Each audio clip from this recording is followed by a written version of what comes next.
Hello and welcome to part 3 of this series entitled, What is Alternative Education? This question is not meant to be rhetorical.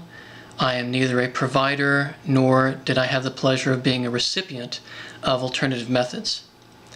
I've had to update my material from a time when alternative education was just starting to spread over the internet. And yet I continue to see concepts and behavior that hasn't changed since before this. Charter schools, once considered a harbinger for change, are going out of business in many areas. The plight of the student has not improved. In many venues, promoting alternatives is the key to ensuring quality, watchfulness, and security. Too many of one kind of school is unhealthy. A diverse nation requires diverse methods in order to prosper. This is the opposite of the funneling method, in which the goal is to ensure the dominance of one company or program. People believe that simplicity makes things more organized. The combining of decision-making firms into a single body can be seen in the criminal justice system and taxation. But no one cares which philosophical approach is taken by those, whereas education is a human-based menagerie in which philosophy is important because people are being influenced how to think. Many educators live in a world they think is competitive because of internal differences like public versus private schools. But then they also believe students are learning because they have never seen better, and quarrel over policy decisions that would have no bearing if they looked beyond their institution. To clear up exactly what diversity means, we must explore the full spectrum of education provided in this country and its main groups. Academic, which encompasses all formal schooling and a few emulating methods such as homeschooling and mentoring.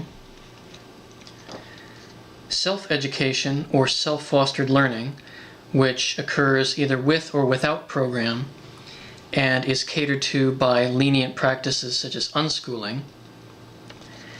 And alternative institutions such as religious or nature-based learning centers.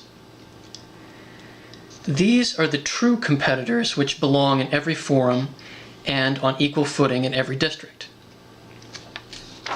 Having said this, it should be noted that in the real world, dividing education into categories X, Y, and Z can be misleading because it defines education by the provider, assuming they successfully provide it, which no program does 100%.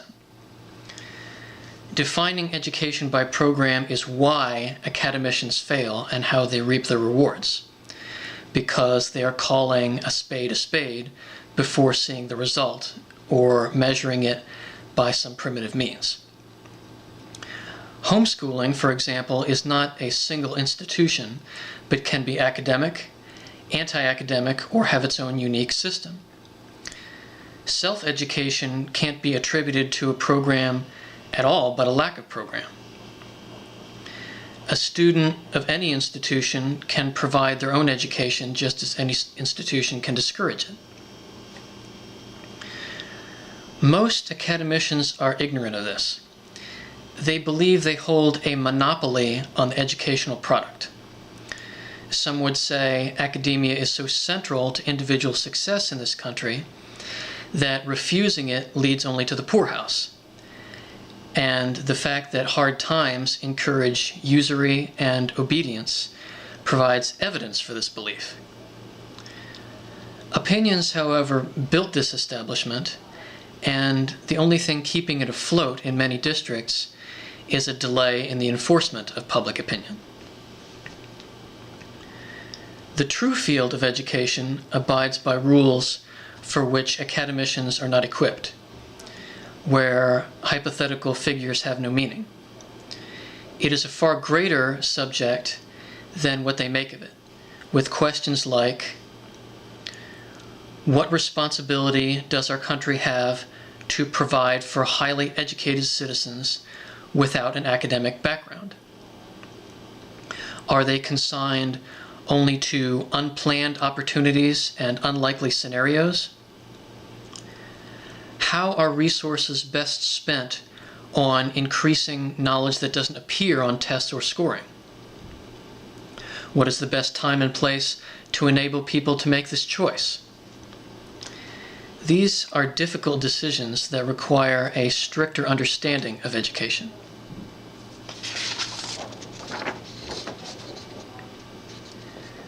Natural versus unnatural learning. Mainstream academicians believe that if a child is left alone, he or she will be uneducated. They pursue every avenue available to them to avoid this possibility, staking a claim in the home as well as at school. They seem to think that they, not the world around the child, are the source of education, which gives them a moral authority to dispense this product, and failing to do so means abandoning a child to ignorance. Even if a program is flawed, they are satisfied that every child is covered. The truth is, the human brain is a learning machine whose purpose is to educate itself using the senses from the moment of birth. We owe our entire civilization to this. If not for this inborn ability, children wouldn't learn how to walk and speak at such a fast rate. The abilities they are born with are more important to learning than reflection because the human brain is the source of all thought, every part of it working, whereas social programs and methods are constantly haggled between citizens using only the small part of their intellect that falls under the desire to affect other people's lives. Therefore, learning that takes place outside the artificial environment is superior, and there is no true substitute. These attempts interfere with the natural process as academicians try to replace it with their own. Therefore, the best educational doctrine is one that is in tune with this process. Showing a child the world, instead of confining them, shows them firsthand how learning will help them. This touches an awareness beyond conscious thought by kindling the instinct to survive and pursue happiness. Seeing the child, looking at the situation as a child, shows unabridged care for these things, relating to them with an honesty that passes human motives. These relations don't exist in a curriculum where a teacher instructs 90 students a day. This doctrine holds that letting a child be is the safest course of action in any doubtful situation, while enforcing programs is laden with risk. Giving the child an escape route becomes as important as their being in the program. Sparing a child is the only risk-free move an educator can make. To those who would take issue with this, the best illustration I can give seems like outdated fiction. If Tarzan represents the unspoiled child we don't want to see indoctrinated, in this analogy, the ability to make a spear and hunt for one's survival is education. Skills that become rusty if he is institutionalized. Removing a child from programs does not necessarily promote ignorance, but simply leaves them to be educated by their living environment. You could point out that this child is likely to die in the street and never learn to read. To which I say, if that's the case, then the happy place where math and science flourish is unrealistic, at least where this child lives. If a young person's living environment is teaching him that using a gun is necessary for his survival, then how can academicians deny that this is the world we live in? We pass down certain truths, behaviors, and expectations with absolute confidence to prepare them to live in a society where adults have failed to solve violence and bullying amongst themselves. As educators, what should we do with these facts? Here's another fact academicians don't know.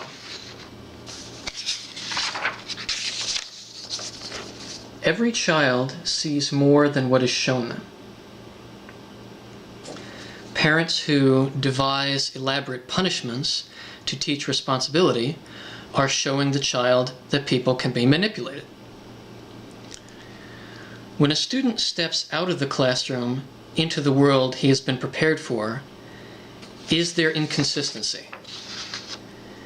If there were educators here, someone who is wise in the ways of the jungle or the urban jungle, program could be all-encompassing and still be ethical.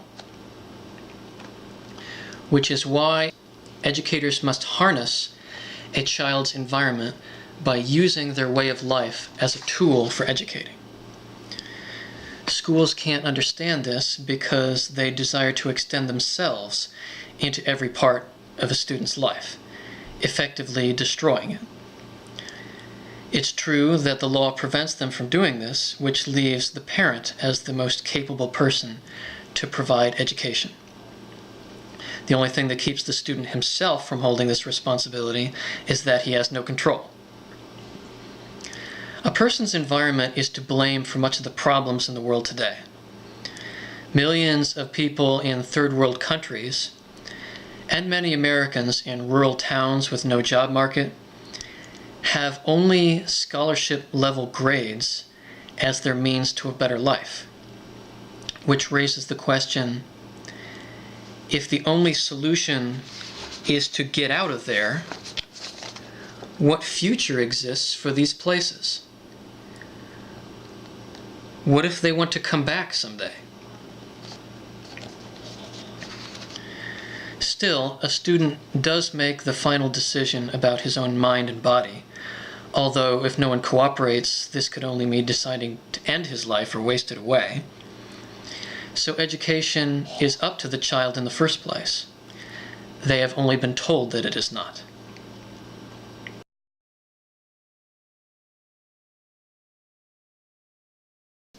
A citizen must be as informed as he can be before choosing which form of alternative education best suits his needs. Very briefly, here are some educational options the viewer can choose to explore. Homeschooling. Although there are many different approaches, homeschooling is the institution which comes closest to these ideals, because it provides the most relief from restrictions, whether total freedom is desired or programs are simply kept in their place as flexible options. There are some myths about homeschooling. Some think it is a domestic version of the classroom in which the parent acts as school teacher, which leads parents to think they're unqualified because they're comparing themselves to institutional educators. Being closer to their offspring enables parents to do things hired teachers can't, because the life and the goals they share with them are real. One of the many websites available for homeschoolers, donnayoung.org, has printable lesson plans and other resources, one of which is called the Household Planner, which I like because it brings parents and students together toward a common objective. In school, students receive nothing that helps them advance in their living environment. They go home and things are unpredictable as far as they're concerned. Just by looking at these resources and sitting down to decide as a family eliminates this problem, without requiring the parent to be a genius, because it requires the child's consent. First allowing the parent to help themselves, then serving a purpose beyond the parent's ambitions. So if household planning involves certain shared responsibilities, a child could conceivably start doing these on his own, and he might not get it right the first time, or he might find a better way of doing it. If there's unnecessary friction, he has something to point to and say, this is how it's done, and spare himself some grief. When education is shared, whoever learns the most becomes the biggest contributor, until the day the child is providing for their parents in their old age. Compare this to a family where there are high expectations of the student to get a compulsory education, but family planning is a secret until the student is forced to leave at a time of the parent's choosing and gains nothing for his efforts. There are, in fact, so many different styles that this practice can be a blessing or a curse, much like academia itself. When curriculums are being handed out for free, there's a fine line between parents forcing it on their offspring and a family that's in agreement on what their household needs actually are. As homeschooling becomes more popular, the word has been taken to mean things far more program-like than education in the home. Many state and local organizations provide extracurricular activities and classes which students may attend with their parents. The state itself may require academic correspondence courses in local schools as a requirement.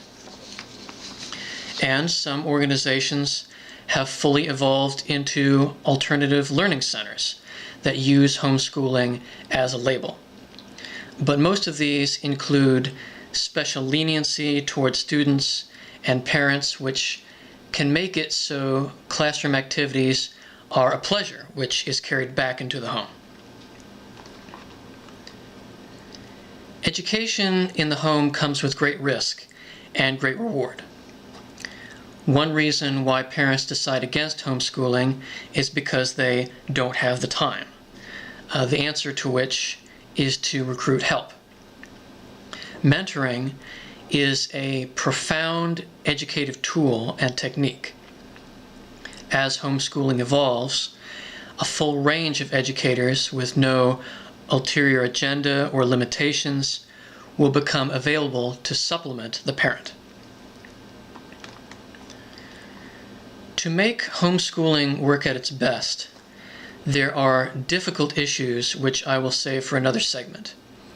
Some people have a support system that's so great it doesn't matter so much which formula they use. And this is done by making sure certain things are in place before deciding to become a parent. Personally, I would not have children if I had to juggle them with working a full-time job, even though many of my neighbors have more children than they can afford. A household can be far more dysfunctional than a school, and learning will only draw upon whatever is already there. If the educational ideal is a good thing, parenting must also be a good thing. A child whose parent spends every day with him, teaching new lessons, taking him to new places, makes that parent more appealing than any television show. This method used from day one will produce a youth who is both happy and in tune with the world beyond his years.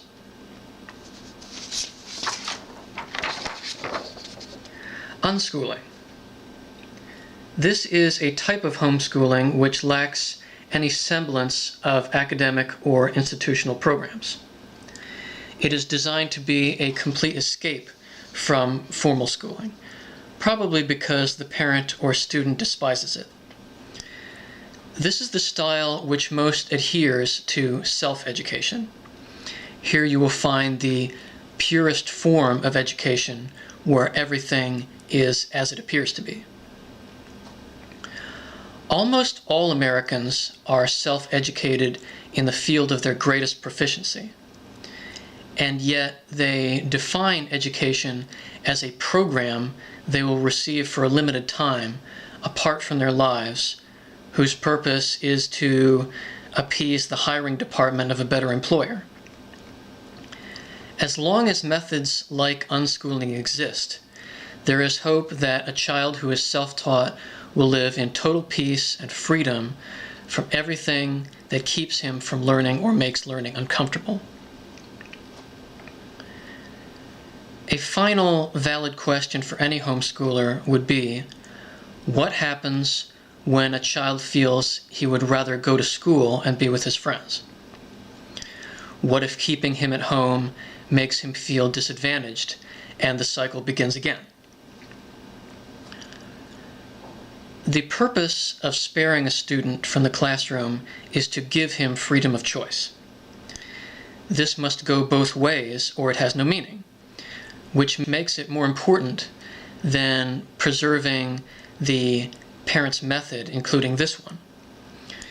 When a student is old enough to make his decisions known, he should be allowed to proceed with the parent's blessing.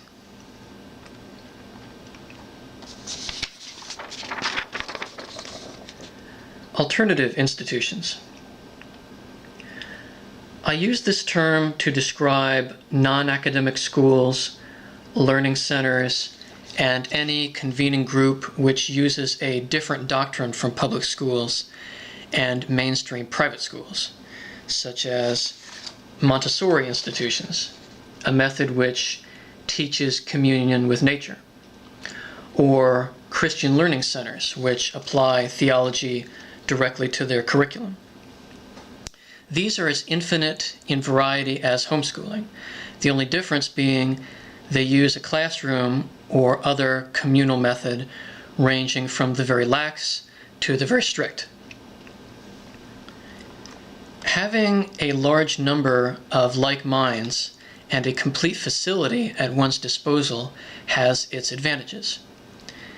Everything a patron of mainstream education enjoys is there, until you forget there was anything different or lacking in your lifestyle.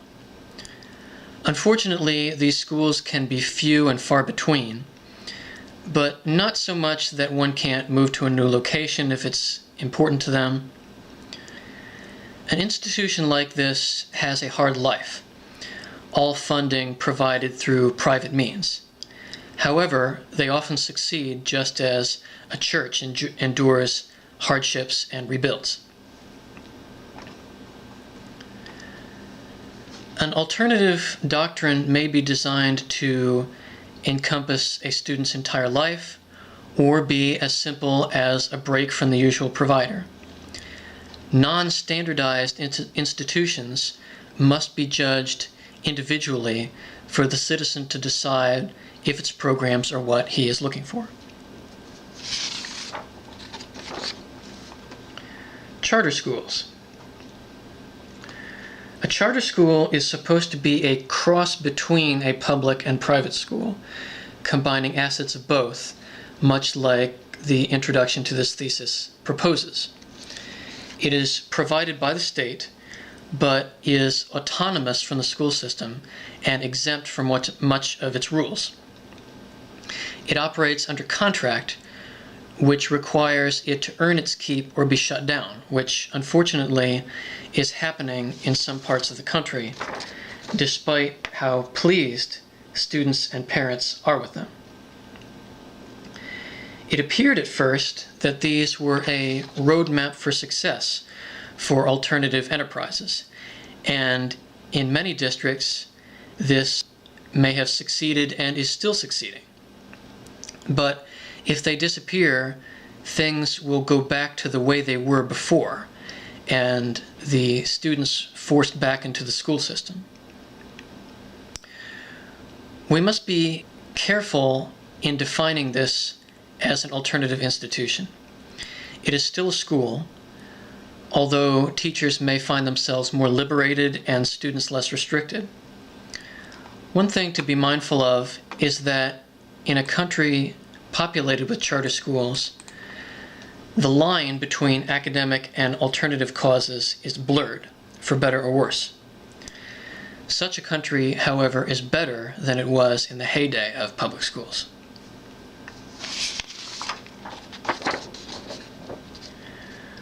What alternative education is not? The limits of a solution must be disclosed to the public as well as its potential. Alternative education is not a panacea for every problem that comes along, and there is more to say on what qualifies a working alternative. Private schools are not alternative education. However, as the primary competitor of public schools, they can be used against a common adversary. Private school representatives should be invited to this table openly and allowed to decide for themselves what moves they may support. Private institutions are so varied, there are some which are worse than public schools, and some which are far more progressive. They produce both mainstream politicians and bureaucracy, but since they are not public domain, there is no working proposal to reform them. The Head Start program is not alternative education. This program accepts students at the youngest possible age to give them an advantage in preparation for kindergarten. It's a fine program, very similar to homeschooling methods. In fact, the idea of beginning the education process from pregnancy is a stroke of genius long overdue. However, it is a supplement, not a substitute, for public schooling, and the idea of erasing the precious years a child has before enrollment smells of academic motives designed to free the parent who is anxious to send their child away. Likewise, after-school learning centers are not alternative education. They may use their own unique system, but the purpose of this is to increase a student's grade average or to provide a daycare service. Many students march directly off the bus into another classroom where they spend the afternoon, infringing on the rest of their day. Independent youth organizations such as Scouting do qualify as alternative education. It is sometimes implied that members of a religious group or upstanding fraternity are also good students, but this is a myth. At their heart, such organizations should promote human values that understand authority and respect must be deserved.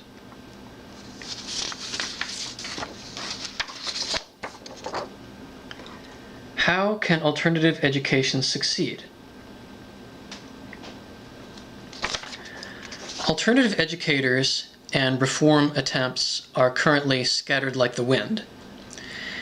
People do not make the connection between competition and reform. Even though working separately, they may achieve very little of either.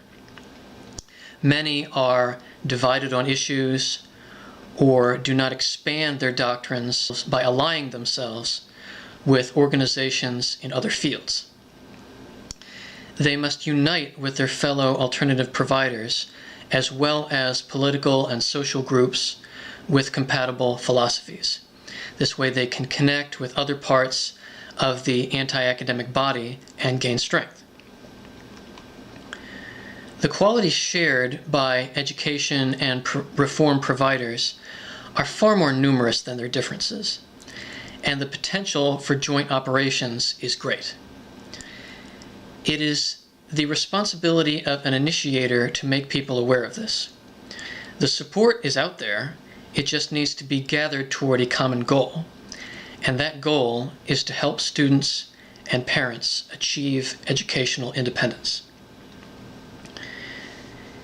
Here is an example of why reform and replacement are crucial in helping each other.